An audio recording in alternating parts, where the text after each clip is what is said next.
बहराइनको रेगिस्तानमा बिते 18 वसन्त कपालमा सेतो धुलो ऋणको लेखा जस्तो जीवन लमजुङको सपना बोकेर यहाँ आएको म राजनीतिको चक्रव्यूहले भन्यो छैन कसैको दोष ओ नेपाल मेरो नेपाल तिम्रो आवाज सुन्छु म मरुभूमिको तातोमा पानी आगोको लक्का जस्तो यही बसे परिवार बसाए डरको पर्खाल कोर्दै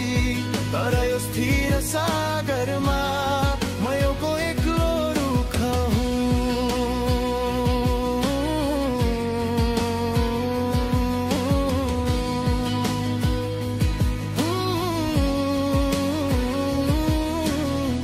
श्रीमती र छोरा छोरी यही छन् मेरो संसार 7 वर्ष यही सामान्य तलबमा गुजारा अनन्त आकाश मुनि भविष्यको कुरा गर्छौं तर रातमा उठ्छ टर बनाएको भूतको ज्वाला ओ नेपाल मेरो नेपाल तिम्रो आवाज सुन्छु म मरुभूमिको तातोमा पानी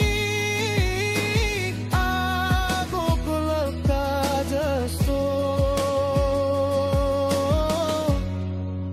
यही बसे परिवार बसाए डरको पर्खाल कोर्दै तर यो स्थिर सागरमा म एउटा एक्लो रुख हुँ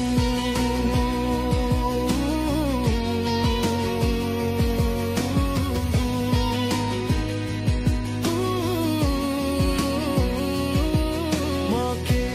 खोज्छु के चाहन्छु कसैले थाहा छैन मेरो सपना मेरो गन्तव्य कतै हराएको छ यो बालुवामा बग्दैछु पानीको धार जस्तो तर नेपाल